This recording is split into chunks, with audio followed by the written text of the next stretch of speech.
All right, man. All right. Shalom, shalom. Yasher all, man. Shalom. It's your boys, Kodash and Yawanathan. Shalom. Back at it again. Yeah. All right. So this is part 3 of the incense altar lesson. Still a lot of sniping going on, you know, as we say it on the Get 'em to the Greek. But anyways, yeah, still a lot of shit talking. Now, apparently Judas has gone on to say that we are a bunch of Edomites and blah, blah, blah, and all this fucking whack ass shit. I don't know, dude. He's just running his mouth so much that I don't even know anymore. Whatever. We're just going to keep on going, keep on doing what we do. Yeah. All right, so last time we left off, we all know incense altar, been going over it. It links in with the larynx, which links in with your respiratory system, which links in the rest of your body. How you kotar or hotbox it, you know, you burn the incense, which is giving your praises to Yahweh, as your prayers, your thanksgiving, your speaking in his name. We got the precepts, Psalm 69, 30 through 36, Psalms 107, 22, and Psalms 141, 1 through 2 are the main ones. There's plenty more precepts, though. But, you know, if you haven't seen parts 1 and part 2, you know, suggest you go do that. Because, you know, I explain all that stuff. We also went through what they are doing. They're burning incense upon bricks. And we're going to show, because Judah keeps talking all this mess about the stones, right? And like I said, I've never denied that stones weren't used in the Solomon's tabernacle, or temple, I should say, and the Ezekiel's temple as like the outer part, you know, but, or the foundation, stuff like that. But as far as the wilderness tabernacle goes, which is what I'm teaching right now at the moment, which none of them did. Nobody has, you know, but there wasn't any stones. And not only that, but Judah went further to try to say that the incense altar, right, that the incense altar is a square cube, and that it represents a stone, and a hewn stone, right? He keeps talking hewn stone. You got to be hewn. You got to be quarried, right? He's always talking that mess. Like, I mean, I could go into I really don't want to go into the comments and do all that mess anymore, man. I'm like really over that shit. But, you know, whatever. Motherfuckers just need to see everything, right? But you could go to Sakari's, the Sakari sit-downs video, because I don't have my tablet on right now. It's the Sakari sit-downs video, where they try to teach the temple, and they're blaspheming it because there's no idols allowed in the temple. And they talk about hewn stone, and Judah's like, yeah, the hewn stone, blah, blah, blah, blah, blah. He's all talking about hewn stone, hewn stone, hewn stone. Yes, okay, we hewn and we quarried the stone when it came to building the outer portion of the temple. But no stones came inside, man. You know what I'm saying? The incense altar for sure as hell wasn't a stone. And if you're going to build a stone as an altar, it has to be unhewn. Let me repeat that. As an altar, if you build stone, if you build an altar out of stone, it has to be unhewn, no iron lifted upon it. So him in the context of talking about the incense altar or any type of altar being a stone, that's nonsense. You know what I'm saying? So he has to correct that, because that's a bunch of bullshit. And we're going to show that too. But anyways, let's get off. We're going to go through our history portion and get that this everything is replaying over again. We're going to start off with Leviticus 10. All right, so let's go to Leviticus. We're going to get that they are doing the same bullshit that they did back then. All right, Leviticus, the 10th chapter. And the sons of Aharawa, Nadab, let me refocus, hold on.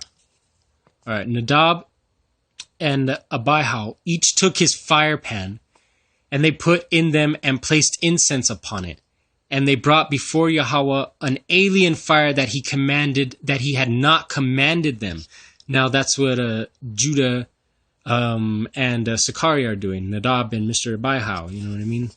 Abihu. And it says, a fire came down forth from Yahweh and consumed them, and they died before Yahweh. So that's why we keep telling them, bro, you guys need to stop, because Yahweh's going to send a fire down and consume you. You know what I'm saying? You guys are going to get consumed by Yahweh, man. And you don't even know how he's going to eat. It's just going to be bad, okay? We read it in the last lesson, right? We went over in Jeremiah and all that stuff, man. We saw it. Anyways, and Masha said to Aharawan, of this did Yahweh speak, saying, I will be sanctified through those who are nearest me. Thus I will be honored before the entire people. And Aharawan was silent. So those that are nearest to Yahweh, that's how he will, through them, he will be sanctified. And it says, Masha summoned Masha'al and Azaphan, the sons of Aharawan's uncle Uzziel. And he said unto them, approach, carry your brothers out of the sanctuary to the outside of the camp. And they approached and carried them by their tunics to the outside of the camp, as Masha had spoken. And Masha said to Aharawan and his sons to his sons Alazar and Athamar, do not leave your heads unshorn, and do not rend your garments, that you not die and become wrathful with the entire and he, Yahweh, become wrathful with the entire assembly. And your brethren and the entire house of Yasharal shall bewail the conflagration that Yahweh ignited. So you know what I'm saying? They were not allowed. They were allowed to shave their heads unshorn, and do not rend your garments. So the other two sons were not allowed to go wailing all hardcore. You know, we used to rip our garments and throw. It used to get pretty crazy. Hair out. Yeah, exactly. Tearing clothes off. Throwing ashes and dirt on your head and jumping in the ground, doing all kinds of nonsense, right? And it says what? Do not leave, because we're not supposed to pray for them anymore, right? Because they desecrated the temple. We read that in Jeremiah. Hold on, where did we read that? Was it 44 or was it 9? I don't remember. We got it yesterday. Either way, we got it. We saw we're not even supposed to pray for them anymore by the words of Jeremiah, and we're not. They're supposed to be taken outside the camp, and they are to not be mourned. And it says, do not leave the entrance of the tent of meeting lest you die, for the oil of Yahweh's anointment is upon you. And they carried out Masha's bidding. So they were not allowed to leave the entrance of the tent of the meeting lest they die, because the oil was upon them. They were Mashiach. They were anointed. And Yahweh spoke to Aharawan, saying, do not drink intoxicating wine, you and your sons with you, when you come into the tent of meeting, that you not die. This is an eternal decree for your generations. And how many fucking times have we seen Judah drink wine on camera while he's teaching the temple? You've seen that, right? You see, bro, how many times did we see Akadama nights, right? Fucking. Oh, so anyway, all right. You ingesting that there strong drink, man. Yeah, we can't. At least not while you're teaching. Yeah, you can't do that while you're teaching in the tent of meeting, man. You can't be doing that. You can't be teaching temple tabernacle stuff and going through that while doing that, bro. Come on.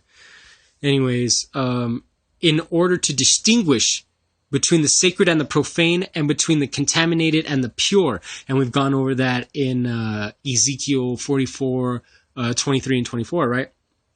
With the Zadokites, and to teach the children of Yashar all the decrees that Yahweh had spoken to them through Masha. And we know that that's the inheritance of Levi through Deuteronomy 38, 8 through 11. Now, let's see. Do we have more? Yeah, it says, let's finish it up. And Masha spoke to Aharawan and to Alazar and Ithamar, his remaining sons. Take the meal offering that is left from the fire offerings of Yahweh, and eat it unleavened near the altar, for it is the most holy.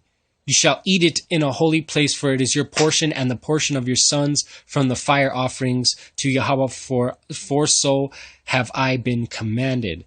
And the breast of the waving of and the thigh of the raising up you shall eat in the pure place, you and your sons and daughters with you, for they have been given as your portion, and the portion of your sons from the feast peace offerings of the children of Yasharal. So that's how the Levites would get their meat, man. They always ate fire roasted meat. You know what I'm saying? The Levites were eating good, you know? Oh, yeah. All right. Yeah, that's their portion, you know? And it says, Masha inquired insistently about the he-goat of the sin offerings, for behold, it had been burned. And he was wrathful with Eleazar and Ithamar, Aharon's remaining sons, saying, "Why did you not eat the sin offering in a holy place? For it is most holy. And he gave it to you to gain forgiveness for the sin of the assembly and to atone for them before Yahweh." So that you have to eat the meat, man. You got to eat the meat that you burn. You know what I'm saying? Basically, your portion for that day. Yep, you got to eat your portion for that day, right? Which links in with the manna. Remember, you had to go out and get your manna, and if you left, yep, it would get that nasty, stanky worm, right? And it says what? And it says, and he says, and he gave it to you to gain what? Forgiveness for the sin of the assembly and to atone for them. So you have to be eating that sin offering. You know what I'm saying? Aharon spoke to Masha. Was it they who this day offered their sin offering and their burnt offerings before Yahweh? Now that such things befell me, were I to eat this day's sin offering, would Yahweh approve?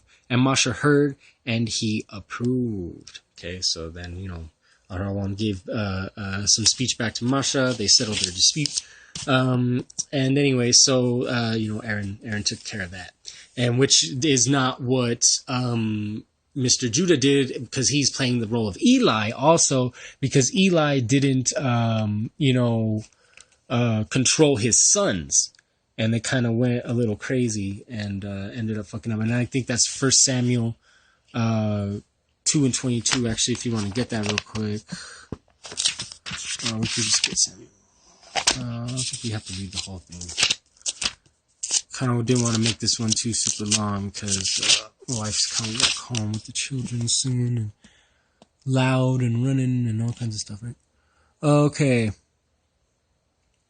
It says, and it says, well, okay. It says, okay, so this is what kind of shit that they were doing. So this is Elkanah. So this is chapter 2, verse 11. Elkanah then went to Ramah to his house while the boys served Yahweh before Eli the Kahan. And the sons of Eli were lawless men. They did not recognize Yahweh. And that's Judah, basically. And, he was not executing judgment amongst his wicked sons, just like Judah wouldn't execute judgment among his wicked sons, like Rob and all the rest of them. This was the practice of the Kahanyam with the people. When any person would slaughter a sacrifice of the Kahan's attendant would come while the meat was cooking with a 3-pronged fork in his hand. He would thrust it into the pot or the cauldron or the pan or the kettle, and everything the fork would bring up, the Kahan would take with it. This is what they would do with all the Yashar'al who would come here to Shiloh.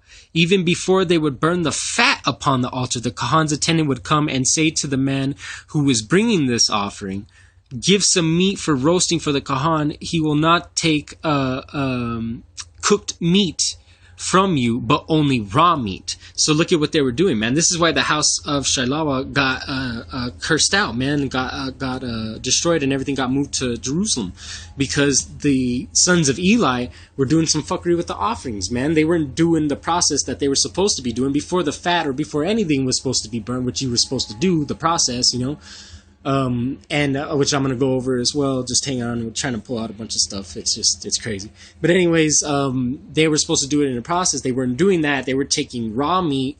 You know what I'm saying? They were saying, "Oh, we don't want cooked meat. We want raw meat," which we're not allowed to eat raw meat like that. We can't have the blood because it still's got some of the blood in it. You know what I'm saying? We got to cook it all out.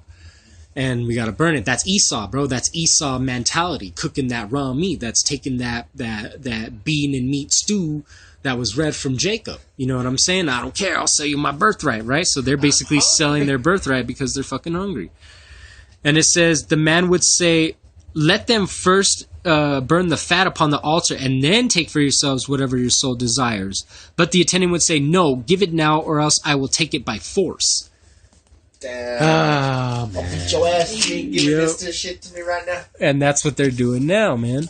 And it says, the sin of the attendants was very great before Yahweh, for the men had disgraced Yahweh's offering. And Samuel was serving before Yahweh a lad girded with a linen robe, and his mother would make him a small robe and bring it up to him from year to year when he came up from her husband. Okay, so anyways, And it says, verse 22, Eli became very old, and he heard about all that his sons were doing to all of Yasharal, and that they would lie with the women who congregated at the entrance of the tent of meeting. So he said to them, why do you do such things? For I hear your evil deeds from all the people. No, my sons, for the report that I have of Yahweh's people passing is not good. If man sins against man, a judge tries him. But if he sins against Yahweh, who can speak in his defense? You got no one to defend you, man. But they would not listen to their father's voice, for Yahweh desired to kill them. But the boy Samuel kept growing and improving, both with Yahweh and with the people. So anyways, and it says... and then it goes down, see, and this is what Eli's problem looked. If you go down, I guess this is verse 29. Why do you scorn my sacrifices and my meal offerings, which I have commanded to be brought in my dwelling place? And you honor your sons more than me, to father yourselves from the choicest, or fatten yourselves from the choicest parts of all the offerings of Yasharal before my people. And that's why it says you guys got fatted, man, and you committed fucking whoredoms. That's what you're doing, Judah. You didn't execute judgment, and then even if you do say now, by the time he did, it's too late. Yahweh still, Sam, by the time he did it, he was all old, Eli, and then by that time it didn't matter. Yahweh still took it away from him. You know what I'm saying? He still took it away from him and gave it to a faithful house. See, look, and it says, behold, the days are coming. Look, it says, look, because he fucked up. He says, what? Therefore, this is the word of Yahweh, the power of Yasharal. I have indeed said that your family and your father's family would walk before me forever. But now, the word of Yahweh, far be it from me to do so. For I honor those who honor me, and those that scorn me will be accursed. And you're scorning Yahweh, man, so you're going to be accursed. Behold, the days are coming when I shall cut off your arm and the arm of your father's family from being any person in your family. And you will see a rival Kahan in my dwelling place throughout all the good times, and he will bring upon Yasharal, but there will be an old people in your family for all time. But I will not completely cut off any of your men from upon my altar to make your eyes pine and your soul sad. And all those raised in your house will die as young men. This will be the sign for you, that which will befall your two sons, Hophni and Phinehas, and they will both die on the same day. So your sons, man, they're dying. They're going to die, man. Your shit got cut off. And there's a rival Kahan now, which, you know, you keep telling me I'm no priest of the Most High, and I'm this, and I'm that, and fuck me, and do all this shit, and you're needed by, and blah, blah, blah. He's mad because he fucked up. There's a rival Kahan that he's going to give the shit to, right? And says, I will appoint myself a faithful Kahan, right? Faithful man who will do as is in my heart, right, his mind and in his desire, and I will build for him a faithful house, right? And he will walk before my anointed one all the days. So right there, man. So don't get mad, bro. Don't get mad. It's not anyone else's fault that you fucked up besides your own, bro. You know what I'm saying? You have to take responsibility for your actions. Didn't your parents ever teach you that? Apparently not. No, man. You didn't even have a father and you still knew that shit, bro. Come on, man. Yeah, what I'm doing right brother, now, you want throw my hands up like what? Yeah. Yeah, brother, you want to don't even got no parents of that right now, man. You know what I'm saying? He dwells in my house. Yep. And he dwells in my house, bro. And you want to run your fucking mouth about him, dude? Fuck no, dude. Get the hell out of this shit. So anyways, that's what he's doing. He's mad. He's getting cut off. Rival priest being brought up that is faithful, and Yahweh will build him a faithful house because it is his desire and after his mind. And that Kahan will dwell amongst the anointed one for all the days. And everything will be good, man. Shit's going to be good. It's okay, man. It's okay. Everything's going to be good. So anyways, let's go now to Numbers 16. Number 16. This is also what's happening right now. It's super long. It's kind of a little long, but it's okay. I'll say Korah, the son of Izhar, the son of Kahath, the son of Lawai, separated himself with Dathan and Abiram, the sons of Eliab, and On, the son of Phalath, the offspring of Reuben. So now this, so I wouldn't be surprised if some of Sakari is Reubenites. You know what I'm saying? Some northern tribers, and maybe Judah may be just this false. But I don't know, man. He's playing the roles of all the wicked kings of Judah. He's playing all the roles of all the wicked priests. He's playing of all the roles. You know what I'm saying? Like, so I don't even know, man. This shit's just getting crazier and crazier. And Izar, what do we have? And there's just so happens to be some punk ass named Izar too. They stood before Masha with 250 men from the children of Yashar. So there's 250 of them. There's a 7. That's a perfected number of them. Leaders of the assembly, those summoned for meeting, men of renown. Okay, they gathered. Mr. I'm on Signator TV, right? They gathered together against Masha and against Aharawan, and said to them, "It is too much for you, for the entire assembly, all of them are holy, and Yahweh is among them. Why do you exalt yourselves over the congregation of Yahweh?"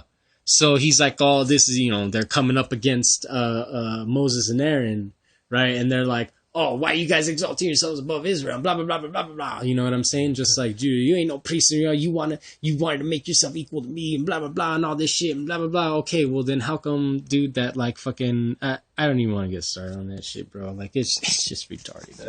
It's retarded already. We all know what it is. Yeah. Masha heard and fell on his face. He spoke to Korah and to the entire assembly, saying, "In the morning, Yahweh will make known the one who is his own and the Holy One. And he will draw him close to himself, and whomever he will choose, he will draw close to himself. Do this. Take for yourselves fire pans, Korah and his entire assembly, and put fire in them and place incense upon them before Yahweh tomorrow. And the man whom Yahweh will choose, he is the Holy One. It is too much for you, O offspring of Lawai." So now there's the challenge. It's all come down to the incense. It's all coming down to the incense, man, and Judah just doesn't take it seriously, man, talking shit, mocking the incense, mocking the altar, mocking the prayers, mocking the... Can't be doing that. Can't be doing it, man. You can't do it. Can't do it. Slack. Hold on, let me see if I can get kind of like a little prop, because my Bible keeps falling, because I can't see a part of the angle of it. All right, much, much better. All right, so now it says what? All right. Now we're at verse 8. And Masha said to Korah, "Hear now, O offspring of Lawai, isn't it not enough for you that the Most High of Yashar'al has segregated you from the assembly of Yashar'al to draw near to himself, to perform the service of the tabernacle of Yahweh, and to stand before the assembly to minister to them?" So Masha's like, come on, Korah, isn't it enough, man, that you were already doing what you were doing, and now you just like taking shit like way out of hand, dude? Like, come on. "And he drew you near, and all your brethren, the offspring of Lawai, with you, yet you seek priesthood as well. Therefore you and your entire assembly that are joining together are against Yahweh. And as for Aharawan, what is he that you protest against him?" So exactly. So what the hell's going on, man? You know what I'm saying? Korah, he's like, dude, you were already a Lawai, man. You were already ministering to the people and doing all this shit and all this thing. But no, you wanted the fucking super high priesthood, right? He didn't want nobody coming close to the temple or doing anything and blah, blah, blah. He wanted people to stick off doing movies or doing this or doing that. And he didn't want nobody to touch the temple because the motherfucker was sitting there with a penis-shaped spork there with fucking pig juice in it, doing all kinds of nasty shit on the table. Nah, man. This is fucking bullshit. And what is Aaron, man? What is Aaron? Why are you coming against Aaron, man? Why are you coming against us, man? Why are you coming against the people that are trying to teach the truth, man? Trying to bring out the temple knowledge. You know what I'm saying? What is it? What is your problem? It's fucking personal? What the hell is it? Why do you protest? Verse 12. Masha sent forth to summon Dathan and Abiram and sons of Eliab. But they said, "We shall not go up. It is not enough that you have brought us up from the land flowing with milk and honey to cause us to die in the wilderness, yet you seek to dominate us, even to dominate further."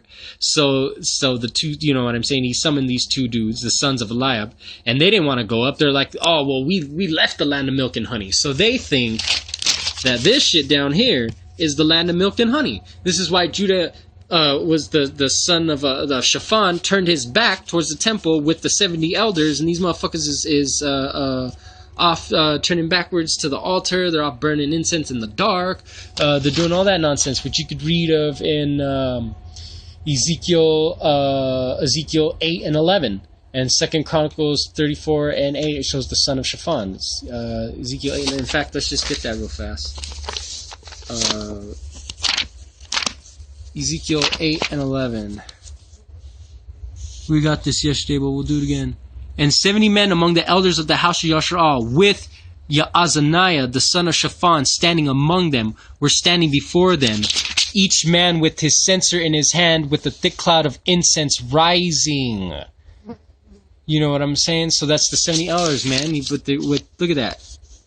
All around with images, disgusting, creeping things, your pig juices and all that shit, all around the walls, man. Burning incense, man. That's what y'all are doing. You're burning incense, and then there's elders with their backs towards the temple. There's elders burning incense and shit. There's ones over here. There's ones over there. It's just total madness running around here, man. And what they said, they think Egypt is the land of milk and honey, and that we're gonna die in the wilderness. Which is funny because we're teaching the wilderness tabernacle, and we're gonna die in the wilderness. Solomon, we need stone. You know, we can go back to making bricks and stones, right? Fuck that, right?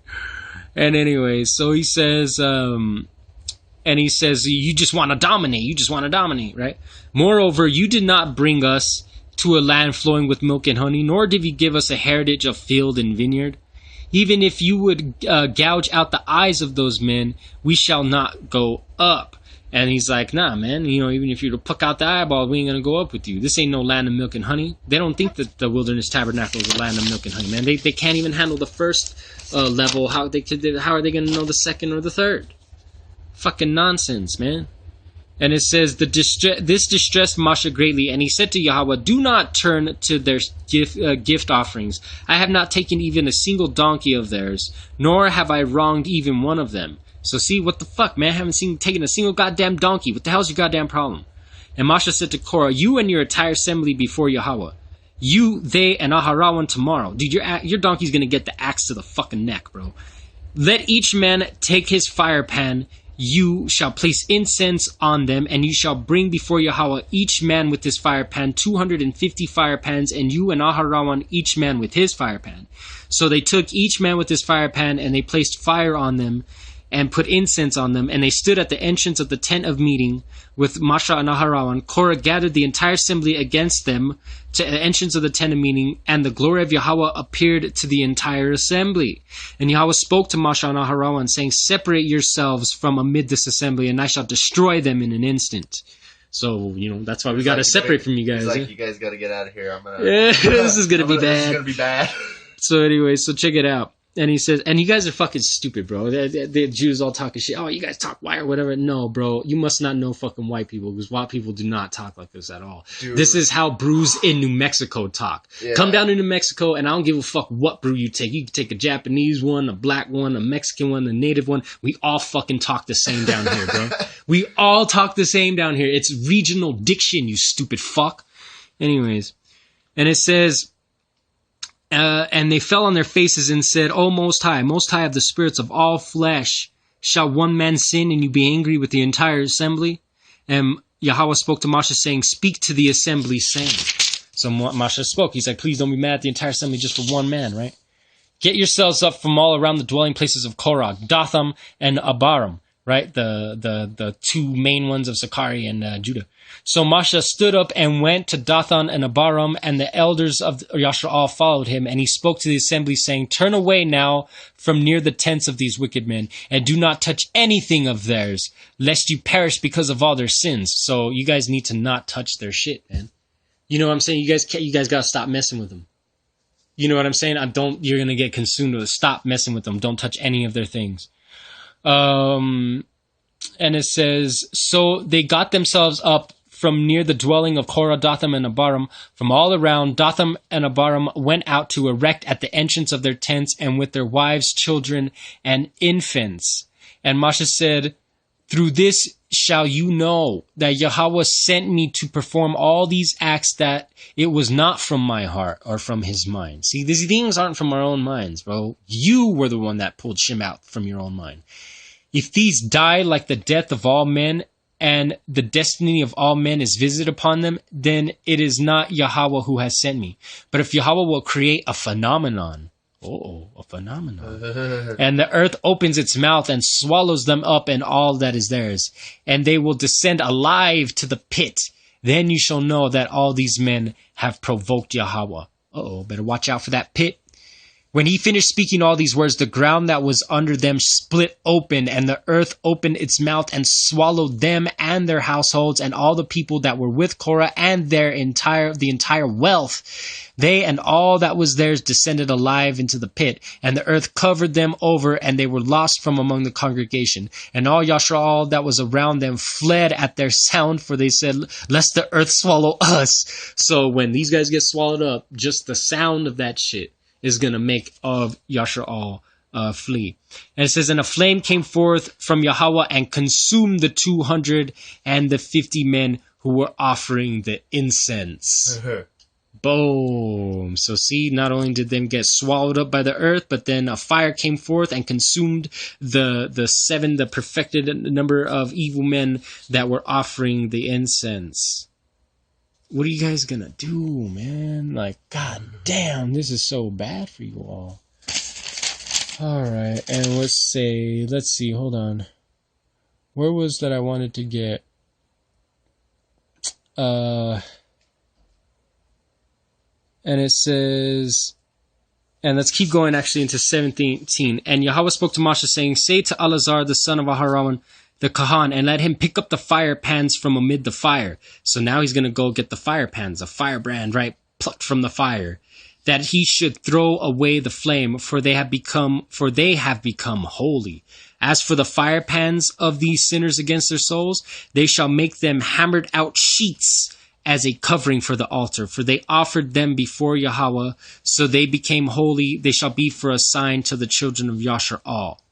And Alahazar took the Kahan and the copper fire pans and consumed ones that the consumed ones had offered, and hammered them out a covering for the altar, as a reminder to the children of Yashar, so that no alien who is not of the offspring of Aharon shall draw near to bring up the smoke of incense before Yahweh, that he not be like Korah and his assembly, as Yahweh had spoke about him through Moshe.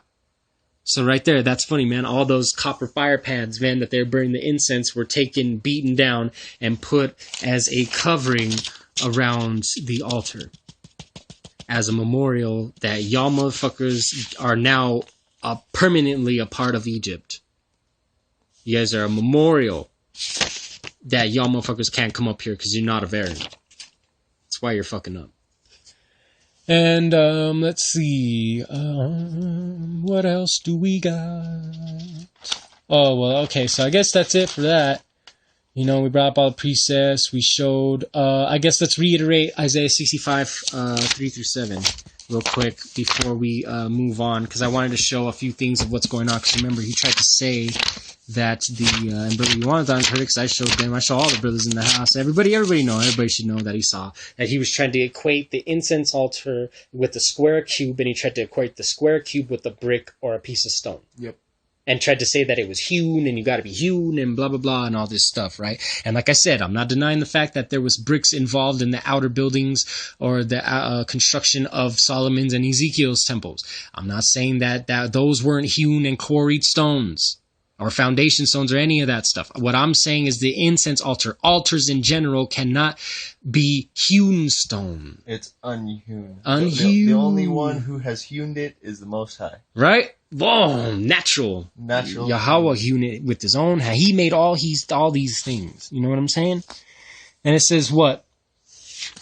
Let's just get with verse 1. I was accessible. Oh, okay, let's actually just come down. Let's just get it. Verse 1. I was accessible to those who did not ask. I could be found by those who did not seek me.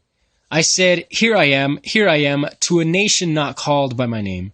I stretched out my hands all day, or don't call his name out. You know what I mean? I stretched out my hands all the day to the straying peoples who walk the road that is not good, following after their own thoughts. The people who continually anger me to my face, who sacrifice in their gardens and burn incense on the bricks. So they're burning incense on the bricks, because if you're trying to say that this is a brick, right, then you know what I'm saying, that you're saying it has to be quarried and it has to be squared out to a cube and all this stuff, right? Well, let's see how it has to say about doing that. Let's see. Okay, so we got that. They were then made into a memorial. Let's jump. We're gonna go to the Apocrypha for this one. First Maccabees 4 and 47, because remember everything from the temple when Nebuchadnezzar came in, when Antiochus came in, he defiled the temple. Did not destroy it. He defiled the temple, and so when the Maccabees rededicated everything, this is what they did. Let's see. It says, look, they took whole stones according to the law, and they built. This is Second Maccabees 1 and 4. First Maccabees 4 and 47. And they took whole stones according to the law, and they built a new altar according to the former, and made up the sanctuary and the things that were within the temple, and hollowed the courts. They made also a new holy vessels, and into the temple they brought the candlestick and the altar of burnt offerings, right, and the incense and the table. And upon the altar they burned incense and the lamps, and then upon the candlestick they lighted, that they might give light in the temple. Okay, furthermore they set up the loaves upon the table and spread out the veils, and they finished all the works which they had begun to make. Okay, so this is different. This is just a different altar. It's a stone. If you're going to make an altar, okay, because we have the bronze altar. If you're going to make the bronze altar, it's to specific measurements. Anything that you make for the temple, when it comes to the furniture that is specifically mentioned in Exodus, it has to be made specific, right, to a specific thing. The altar of burnt offerings, the sacrifice is bronze. This one is gold. You know what I'm saying? But if you're gonna make a altar out of stone, there's laws about that, and let's get them. Let's get Deuteronomy 27 and 5 real quick, because this dude's trying to say you offer upon stone. Well, stone. Let's see. It says, look, this is Deuteronomy 27:5. There you shall build an altar for Yahweh your power, an altar of stones. You shall not raise iron upon them. Of whole stones you shall build the altar of Yahweh your power, and you shall bring upon it burnt offerings to Yahweh your power. You shall slaughter peace offerings and eat there, and you shall rejoice before Yahweh your power. Okay, so if you build an altar of stone, you shall not raise iron upon them. Means you can't fucking hewn it. And this dude's running around saying that shit. No, none of that shit. All right, let's go Joshua 8 and 31. Joshua 8, and let's start with 30. Then Joshua, or Yahweh, built an altar to Yahweh, the power of Yasha'al, on Mount Abal.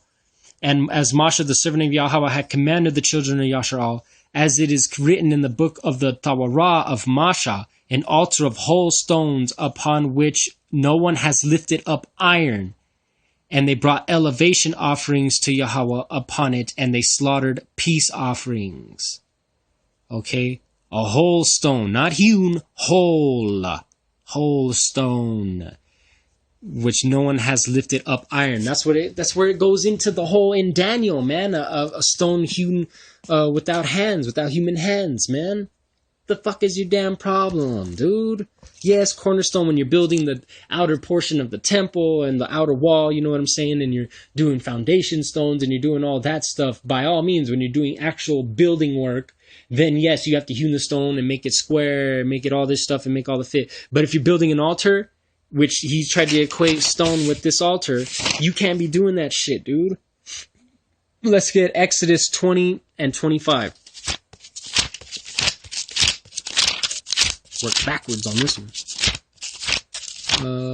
That's 20. Oh, that's 30. Oh, not there yet. Okay. 20 and 25. Oh, shit. 20. Oh, it's 23. Slot. I miswrote that. Is it? Or I didn't even miswrote that. I misread slot. Where was I at?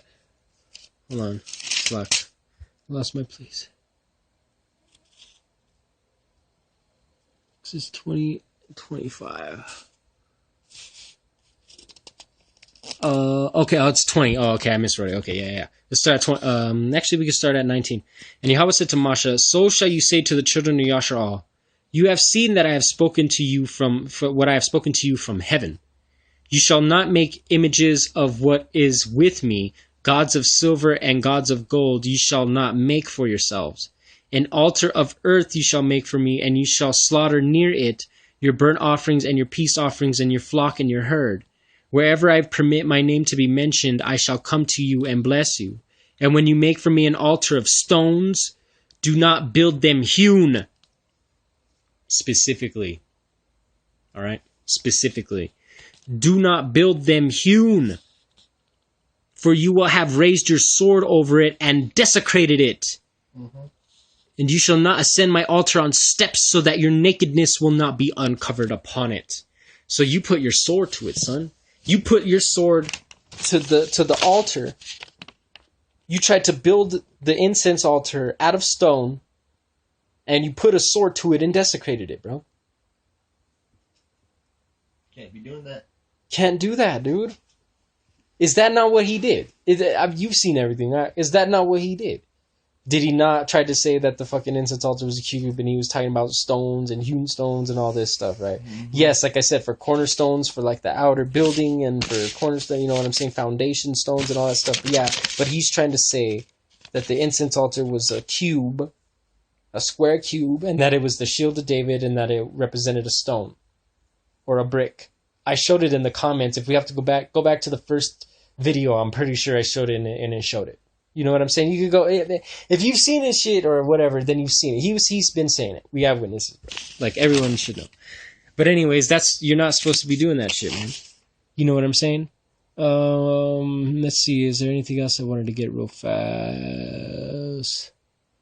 Maccabees 10 and 3, maybe. Let me check this one out real quick. See if it's good enough to add to the list.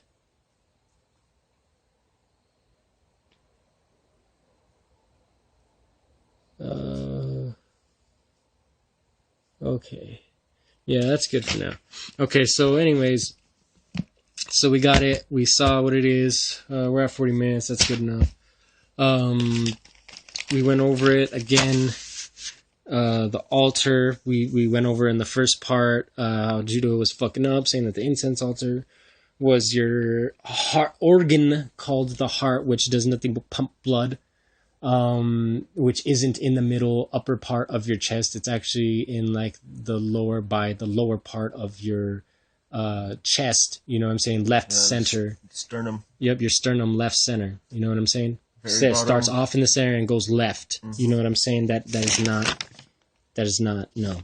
And the incense altar is right before the veil. I'm gonna, you know what I'm saying? So like, it's just no, dude, no. And then he tried to say it was stone and brick and all this shit and hewn and all that. Total off, man. Like, showed that it represents the throat. We went through it and showed that he's doing nothing but doing what the sons of Levi did. They got drunk and burnt strange fire. He's doing what Korah did. He's doing shit with Sennacherib in 2 Chronicles 32 and 12. He's playing Uzziah, 2 Chronicles 26 and 16.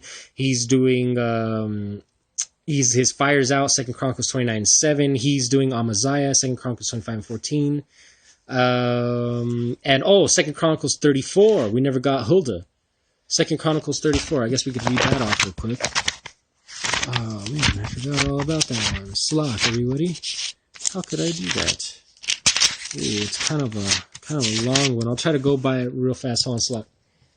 Yeah, I forgot about this one. But anyways, we went over that. We also went over in all the prophets how they burn incense on bricks and they desecrate it and they do it in the dark, and it's a whole bunch of they're not doing right, and that's what it was. It's the battle of the incense going on right now. And it's going to end up being the same battle as the battle of Elijah, where the whole fire offering is going to come down and consume the whole stones and everything. Everything's going to get consumed, bro. The wood, the stone, everything, bro. Your shit's going to get consumed, man. Anyways, so let's do 34. Josiah was 8 years old when he became king, and he reigned for 31 years in Jerusalem. He did that what was proper in the eyes of Yahweh, following the ways of his forefather Dawud. He did not veer right or left, which that's what y'all motherfuckers keep doing. You're unbalanced. You gotta be a straight arrow, man. Yep, straight arrow. in his 8th year, when he began to reign, while he was still a youngster, right, he began to seek out the Most High of his forefather Dawud. In the 12th year, he began to purge Yahweh and Yerushalayim of the high places and the Asherah trees, the idols of the molten images. They broke down the altars of Baal before him, and he cut down the sun images that were on top of them. He smashed and ground up the Asherah trees and the idols and the molten images and threw them over the graves of the people who had sacrificed to them. That's sick. He burned the bones of the priests upon their altars, and he cleansed Yahweh and Yerushalayim. That's hardcore. He burned the bones of the priests, man. Burned the priest. That's funny because there's actually a metal band called Lamb of God. Now they're called Lamb of God, right? They're really famous in metal. And before they were called Lamb of God, they were called Burn the Priest. Pretty crazy. But anyways, and the cities of Manasseh and Ephraim and Shama'awan upon to Naphtali with their hatchets all around. He smashed the altar. Fuck yeah, that's where they get the hatchet man from. So they get that symbol, the wooters, you know? Oh, the wooters, yo. What are they called? The juggalos. Yeah, the juggalos. The ICPK, the Fagos. Yeah. Fagos, remember Fago? Dude, bro, you guys don't even know. We actually witnessed a motherfucking juggalo wedding. Bro, you guys don't even know. But anyways, it was like what we had to go witness it, bro. We heard it and we were like, nah, we gotta go prophesy, we gotta go witness it, man. We gotta go against it. And it was like, what the fuck? But anyways, Fago, bro. Fago, okay, so they're a bunch of Fagos. All right, that's where they get the hatchet man from. It's a dude running around with locks and a hatchet. Where do you think they got this from? Because our people were running around with hatchets, smashing up the altars. He ground up the Asherah trees and the graven images into dust, and he cut down the summit images in all the land of Yasharal, and then returned to Yerushalayim. That is the shit. And in the 18th year of his reign, when he had purified the land and the temple, he sent Shaphan, the son of Azaliah, and Maashiah, the city officer, and Yahwaz, the secretary, to reinforce the temple of Yahweh, his power. Then went Hilkiah, the Kahan Gadol, and delivered the money that had been brought for the temple of Yahweh, which the Lawai gatekeepers had collected from Manasseh and Ephraim and from the rest of the remnant of Yasharallah and from Yehoiada and Benjamin, and they returned to Yerushalayim. And they gave it over to the workmen who were in charge in the temple of Yahweh. And they gave it to those who did the work, who acted in the temple of Yahweh to repair and to reinforce the temple. And they gave it to the carpenters and the builders to buy quarried stones and the wood for joints and to lay the beams for the buildings that the kings of Yahweh had destroyed. So see, then you do quarried stones. When you're building fucking buildings, son, not when you're doing an altar for sacrifice. Yeah, that's structural. Yeah, that's structural, man. Then men did their work with integrity, and the Lawai, Yahath, and Abadiah, and the children of Merari, and Zechariah, and Mashullam, and all the children of the Kohathites were appointed to oversee them, and of the Lawai, so the families of Kohath were the overseers, and Lawai were all of those who were experts in musical instruments. So see, the Levites were experts in musical instruments. Oh man, music. I love playing music. Those who were in charge of the porters and the overseers of every kind of work, and some of the Lawai were also scribes, officers, and gatekeepers. As they were removing the money that had been brought to the temple of Yahweh, Hilkiah the Kahan found the book of the Torah of Yahweh by Masha. So Hilkiah spoke up and said to Shaphan the scribe, I have found a book of the Torah in the temple of Yahweh. Hilkiah gave the book to Shaphan. Shaphan the scribe brought the book to the king and also brought back a report to him saying, your servants are fulfilling everything that they have been charged with. They have counted the silver that was found in the temple of Yahweh, and they given it to those who were in charge of the work and the workers. And Shaphan the scribe then told the king, saying, Hilkiah the Kahan has given me a scroll. And Shaphan then read it before the king. And it happened that when the king had heard the words of the Torah, he rent his garments. And the king commanded Hilkiah and Ahikam and the son of Shaphan, Abdan the son of Micah, and Shaphan the scribe, and Ashiah the king's servant, saying, go and inquire of Yahweh on my behalf and on behalf of the remnant of Yasharal and Yahweh concerning the words of this scroll that was found. For great is the wrath of Yahweh that is poured out against us, because our fathers did not observe the words of Yahweh to fulfill all that was written in the scroll. So, they were getting the temple dedicated. They were rebuilding everything. They were getting charge of the money, dispersing the money, getting everything done, right? And then they found the Torah. They found some scrolls, and they took it and they read it before Josiah. And so now he's like, well, go inquire now of Yahweh concerning these scrolls. So Hilkiah then sent by the king, sent by the king, went to Huldah, the prophetess, and the wife of Shalom, the son of Takath, son of Hashra, the keeper of the royal garments. So this keeper of the royal garments had a wife, and she was a prophetess, who dwelled in Jerusalem in the study house, and they spoke to her accordingly. So they stayed even in the study house. So this prophetess, who was the husband of a man that was oiled of royal garments, were staying in the study house, and they went to her to inquire. So that gets a cut to all the camps of women stay silent. Anyway.